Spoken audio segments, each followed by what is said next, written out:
Hello everyone, I'm Forrest McFreelava, and this is Speedplay Papal Italy number 21. We left off invading all the way to the Urals. China will not accept our peace deals, so we're going to have to invade even further, probably into China proper. Our troops are somewhat close to the border, and we're just funneling. There's not really very much resistance that we're expecting at this point, as we have done quite a bit of damage to the Chinese armies. It looks as though the Iraqi nationalists are on the verge of taking Ankara, the capital of the Ottoman Empire. So, best of luck to them. We are facing a few British regiments in India. Just throughout the world, there's not all that much going on. We're going to ship a few more regiments to India just to be completely sure of our success and continue moving our forces ever to the east. We did get attacked by the British, but that doesn't matter too much. And although there are a few fights occurring, none of them seem too very desperate or all that important. We do, however, have to keep manually upgrading our factories. We switched to fascist as a ruling party just because we can. And now we more or less are just going to wait and keep moving our forces forward. Now, at this point, I'm fairly certain this is the last episode of Speedplay Papal Italy, as there's only a few years left and the combat has really died down. Most of the losses we've taken seem to have already been complete, and the Chinese don't really have any armies left or any brigades left in their armies. We're going to go ahead and just add a bunch of war goals, annexing Wallachia, taking a province from Hungary, and really that's about it. We can't add any more war goals in our war against all of these countries in the world just because they can't peace out separately due to it being a crisis war. So we're just going to get the 100% war score for taking over India, and we'll peace out with all of the other countries, Hungary and Wallachia. That makes the borders look at least mediocre. We did go a little further than I had intended to. And we are sieging the province next to the Chinese capital. We'll go and take the actual capital. We're getting fought by the British in their main home islands, so we'll just deal with that. And at this point, we're really just winding the clock down. I don't expect we're going to get any real surprises in this war. Oddly enough, the war score is very low for whatever reason, just in part because we don't actually control the Mongolian region that we're going to war for. We can go ahead and just burn down the Hidden Palace, or the Summer Palace, I'm sorry, as, well, the event popped up. It gives us a bunch of infamy and doesn't actually give us anything good. However, I'm kind of getting annoyed by the obstinance of the Chinese government not accepting our demands. We'll continue to flood the territories with troops and keep this Indian peace deal open just because we're not sure how frequently we'll get these peace deals, and I really don't want to spend more time at war than I need to. So, with that all said and done, we try to search for other Mongolian corps to occupy them to get the war score taking back in our favor. Ultimately, we're just going to siege out what we can and move our forces up through the United Kingdom. The Ottomans are offering us a peace deal, and we'll accept it when we get the when the Iraqi nationalists are a little further ahead. It looks as though we're going to just have to wait for our war score to tick back up. We do have the Mongolian provinces now, so that should happen with time. And yeah, ultimately we're pretty much done. We just need to let the war score tick forward, and hopefully the Iraqi nationalists will do their thing. We're going to move our armies a little bit further just in the surrounding areas, not because we need to, just because we're able to. The Japanese are attacking us, oddly enough. However, we have a dig-in bonus, so we'll just let that happen and go fight them when they move away. We're getting a bunch of events, socialist demagogue, all sorts of things, just election stuff. I'm alright with the borders in Europe where they're at right now, however Germany is ruining that, those jerks. We have a massive rebellion of fascists. Interestingly enough, minority groups who we annex stay as fascist as they were when they were in their nation. So since we've been taking lands from the Ottomans and all of these countries, they're very fascist. However, they're still fascist in our country, which is a bit odd because if fascists take over our country, which is ostensibly what they're after, then they would lose all of their rights. So it would make a lot more sense if they just became nationalists and rose up as nationalist rebels, but honestly, I don't imagine that's something we can expect to change at any point. It's just an odd thing that occurs in this game. Lots of rebellions are popping up, and unfortunately I just spammed the enter key and made peace with the Ottomans, so there we have that. We are now at peace. We've taken everything that we were able to. Hopefully the Iraqi nationalists will do their thing. We can't just wait and support them anymore. We switched back to fascist and hold no additional elections. We're pretty much done with elections now. We will just let the fascist party rule our country until pretty much the end of time. We declare war on Egypt and just bring our forces into their country, and pretty soon it's going to be ours. There are a few battles, quite another series of rebellions. We have to take Rome. Communists have risen up. We cannot let them occupy Rome. It was close, but they didn't quite manage to pull it off. The Pope will stay in charge. We are done teching up. We have hit the end of technology. We are now pretty much just completely up to date. We're going to continue to wait for the Chinese to accept peace. We may actually have to occupy more of their countryside, although I am really rather okay with just leaving our armies where they're at right now. We manually hit all of these peace deals or battle things because I don't want to inadvertently accept peace with India and annex them. We go ahead and make peace with China. Now we can annex India. And just like this, India, which we freed from the British, is now our colony.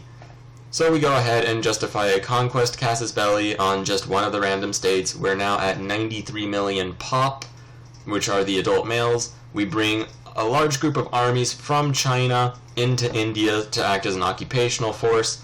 The rest of our armies will move back to their home bases and just basically stay throughout the empire, as we're probably going to have to fight off at least another rebellion before this is all over, and even Africa is still basically insurgent. And yeah, so look at that. India is ours now.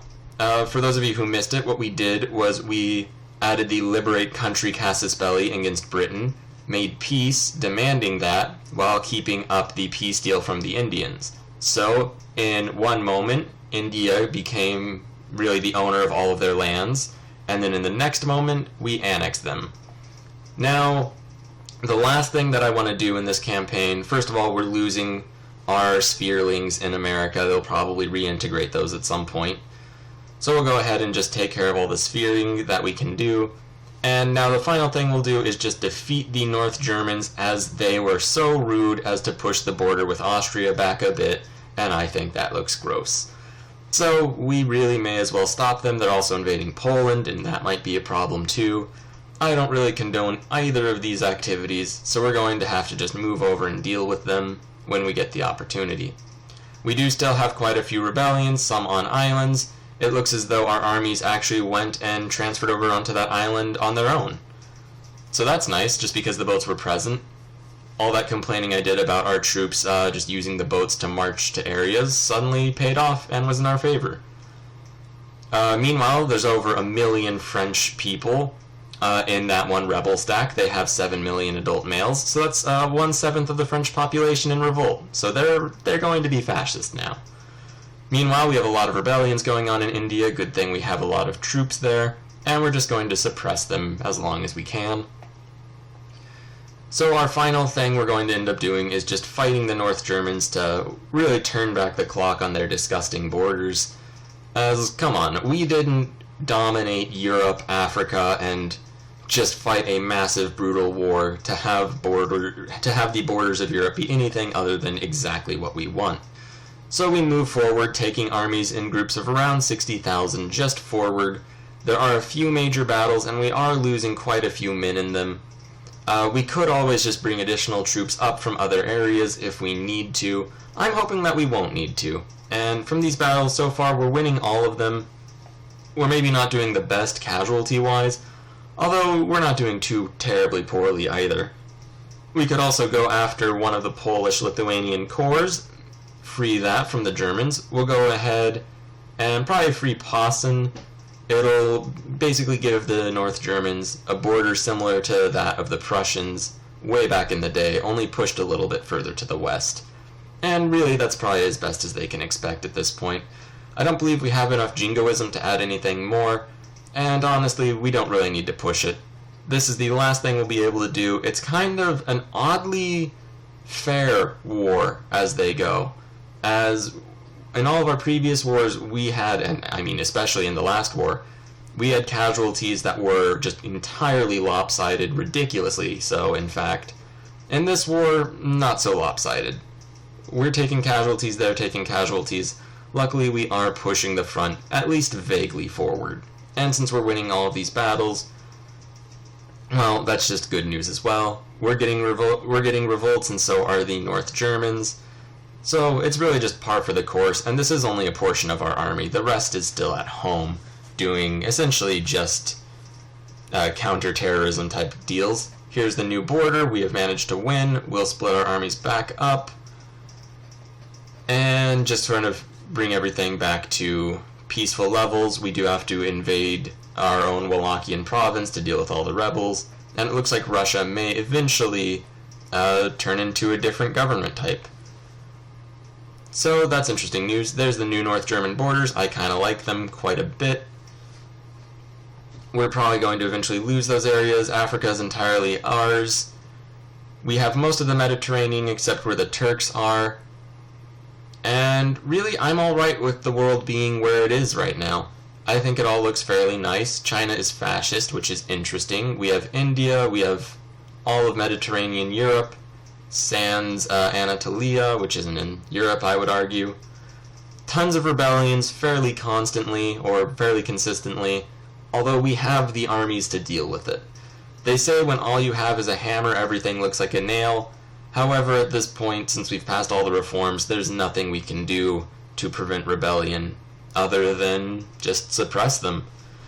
So this game actually has a really dark sense of the future, where technology just stops in about 1934, population grows kind of just not exponentially, but rather quickly, and governments are forced to, no matter how liberal they act, just solve domestic problems by gassing their populace. Victoria 2 is, I would argue, the darkest Paradox game, as even if you want to be the hero of civil rights, you end up, just out of necessity, a repressive, kind of totalitarian state. At any rate, we're done with this campaign at this point. We're going to go ahead and resign it right here, Christmas of 1935. And from here, what I'm going to do is make a time lapse of the game. It'll carry through at least to 2015 or 2016 now, and hopefully at least 100 years, maybe more. Victoria 2 is a bit awkward to make time lapses out of, but I will get us a bit further. So, thank you very much for watching. Here is the ledger just at the end. We can compare our stats to those of the other countries in the world. We have 11,000 score, which is hidden now behind the ledger pages. And the next up, I believe, was around 3,500. So we really, really are just the top dog in this world. Thank you very much for watching this series. It was interesting to make. Here are the final results of our war. Around 7 million Chinese and allies dead to 150 or 1 million and a half of ours. Here's our North German war, 360,000 to their 372,000. Not ideal, that, however, we still did have less casualties than they did, so that's, I guess, a plus. So the time-lapse will be out, hopefully tomorrow, and we'll start a new campaign, I'm not sure in what, starting on Monday. Thanks again for watching and for taking this ride with me through our Victoria 2 experience.